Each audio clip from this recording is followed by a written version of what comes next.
Jay Masih, praise the lord. आजको यस विश्लेषणमा स्वागत छ है।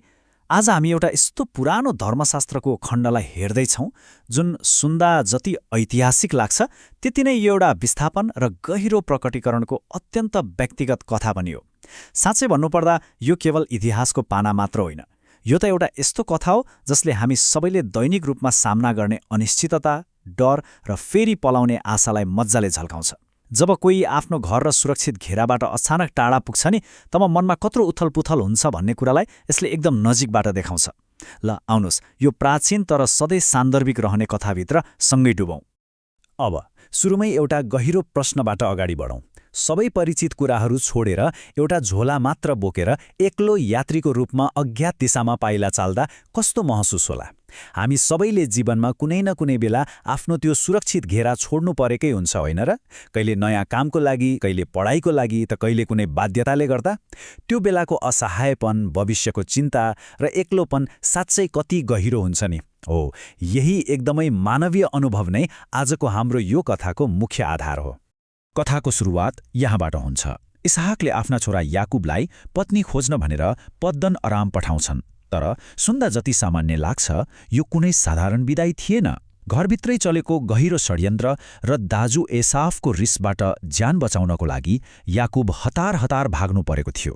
खासमा भन्नुपर्दा यो एउटा अत्यन्तै गहिरो र चुनौतीपूर्ण आध्यात्मिक यात्राको सुरुवात हो। यसले हामीलाई के देखाउँछ भने कसरी कहिलेकाहीँ घराइसी निर्णयहरू र मनमुटावहरूले जीवनको दिशा नै रातारात बदलिदिन्छन् र मानिसलाई एउटा अनिश्चित बाटोमा धकेलिदिन्छन्। यो घटनाले पारिवारिक तनावलाई एकदमै उत्कृष्ट रूपमा चित्रण गरेको छ। यहाँ दुई दाजुभाइको बाटो पूर्ण रूपमा फरक भएको हामी देख्न सक्छौँ। एकातिर याकुब छन् जसले आमा बुवाको आज्ञा पालन गर्छन् र टाढाको कठिन यात्रामा निस्कन्छन्, तर मनमा दाजुले मार्ला कि भन्ने डरले जरा गाडेको छ। अर्कोतिर एसाव छन् जसले बुबा इसाकलाई कनानी स्त्रीहरू मन पर्दैनन् भन्ने थाहा पाएपछि ठ्याक्कै त्यसको उल्टो अर्थात् विद्रोह स्वरूप इस्माएलकी छोरीसँग विवाह गरेर आफ्नो छुट्टै बाटो रोज्छन्। यो पारिवारिक तनावले याकुबको यात्रालाई झनै बोझिलो बनाइदिएको छ। अब यहाँनिर मुख्य पात्रको भित्री अवस्था बुझ्नु एकदम जरुरी छ। बेर्शेबाबाट हारानतर्फ जाँदै गर्दा एक असहाय, त्रसित र थकित यात्री रात परेपछि बास बस्न रोकिन्छन्। सुत्नको लागि नरम ओछ्यान छैन, सुरक्षाको लागि कुनै पर्खाल छैन, आरामको लागि एउटा साधारण ढुङ्गालाई सिरानी बनाउनु परेको छ। यो दृश्यले चरम अभाव र शून्यतालाई दर्शाउँछ। यसले हाम्रै जीवनका ती कठिन रातहरूलाई सम्झाउँदैन र? जहाँ हामीसँग सहाराको रूपमा केवल कठोर ढुङ्गाहरू मात्र हुन्छन् र चारैतिर अन्धकार बाहेक केही देखिँदैन। तर हेर्नुहोस् है, त्यो कष्टकर र डरलाग्दो रात एउटा असाधारण सपनामा कसरी परिणत हुन्छ। गहिरो निद्रामा याकुबले एउटा भर्याङ देख्छन्। यसलाई हामी एउटा व्यस्त आध्यात्मिक विमानस्थल वा पृथ्वी र स्वर्गलाई जोड्ने डिभाइन हटलाइन जस्तै मान्न सक्छौँ। त्यहाँ स्वर्गदूतहरू निरन्तर तलमाथि गरिरहेका थिए।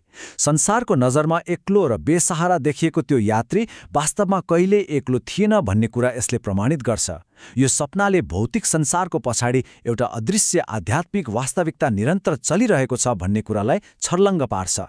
अनि कथा त्यति बेला चरमोत्कर्षमा पुग्छ जब परमेश्वरले यस डराएको यात्रीलाई एउटा महान प्रतिज्ञा गर्नुहुन्छ। परमेश्वरले स्पष्ट शब्दमा भन्नुहुन्छ, म तिम्रो साथमा छु र तिमी जहाँ गए पनि म तिम्रो रक्षा गर्नेछु। रक्षा गर्ने मात्र होइन नि, उहाँले भूमि दिने र उसका सन्तान मार्फत पृथ्वीका सबै मानिसहरूलाई आशिष दिने वाचा गर्नुहुन्छ। एउटा घरबारविहीन आफ्नो ज्यान जोगाउन भागेको यात्रीलाई ब्रह्माण्डकै सबैभन्दा ठूलो आश्वासन प्राप्त हुन्छ। निराशाको चरम बिन्दुमा पनि यसरी आशा पलाउन सक्छ भन्ने कुरा साँच्चै अचम्म लाग्दो छ। जब याकुब बेउजिन्छन्, उनलाई अचानक एउटा झट्का लाग्छ।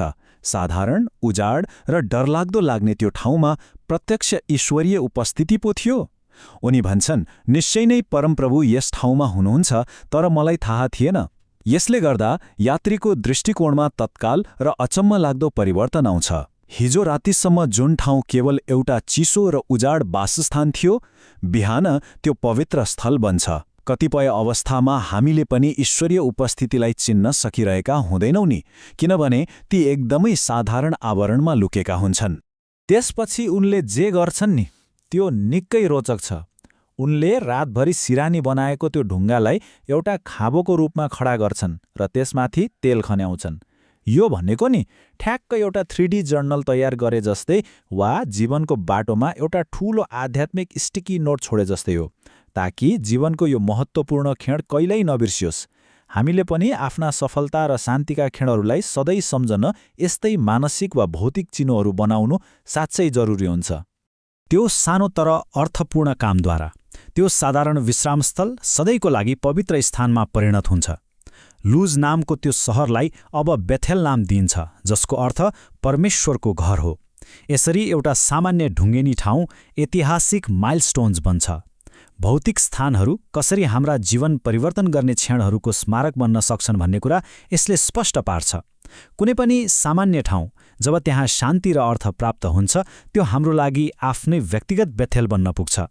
यहाँ आइपुग्दा कथा एकदमै स्वाभाविक र मानवीय बन्छ। यति ठूलो दर्शन पाएर पनि उनले परमेश्वरसँग एउटा अत्यन्तै व्यावहारिक भाकल गर्छन्।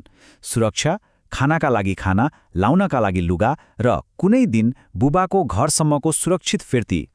भाग्दै गरेको मानिसलाई ठूला साम्राज्यहरूभन्दा पनि आजको घाँस र बाँसकै बढी चिन्ता हुन्छ नि। यसको बदलामा उनले आजीवन आध्यात्मिक समर्पणको वाचा गर्छन्, जसले तत्कालीन आवश्यकताको यथार्थलाई एकदमै राम्ररी झल्काउँछ। त्यसपछि उनले आफूले पाउने सबै कुराको 10औं हिस्सा अर्थात् 1/10 परमेश्वरलाई फर्काउने प्रतिज्ञा गर्छन्। यो भनेको पूर्ण रूपमा कृतज्ञताको प्रतीक हो र यो प्राचीन अवधारणा आजको आधुनिक संसारसँग सिधै जोडिएको छ। जसरी आज धेरैले आफ्नो आम्दानीको निश्चित प्रतिशत स्थानीय परोपकार, अनाथालय वा सामुदायिक कार्यको लागि छुट्याउँछन्, यो त्यस्तै प्रकारको समर्पण थियो। आफूले पाएको कुरालाई समाजको भलाइको लागि बाँड्ने यो सोच हजारौं वर्षदेखि चलिआएको छ। यो प्राचीन यात्रालाई हेर्दा दैनिक जीवनमा सजिलै लागू गर्न सकिने 3वटा व्यावहारिक कदमहरू निकाल्न सकिन्छ। पहिलो, हाम्रा साधारण ठाउँ र परिस्थितिहरूमा लुकेको गहिरो अर्थ खोज्ने। दोस्रो, जीवनका महत्त्वपूर्ण क्षणहरूका लागि ठोस चिन्हो वा डायरी बनाउने, ताकि कठिन समयमा तिनले प्रेरणा दिउन्। र तेस्रो, आफूले पाएको समय, सिप वा आम्दानीको केही हिस्सा अरूलाई दिएर कृतज्ञता अभ्यास गर्ने।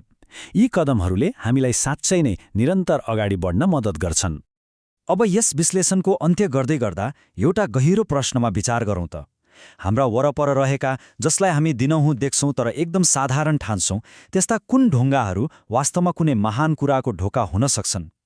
आफ्ना वरपरका कुराहरू र कठिन परिस्थितिहरूलाई आजैदेखि नयाँ दृष्टिकोणले हेर्न प्रयास गरौँ है। आशा छ यो विश्लेषण प्रेरणादायी लाग्यो होला। यदि यो मन पर्यो भने कृपया लाइक, शेयर एन्ड सब्स्क्राइब गर्न नभुल्नुहोला।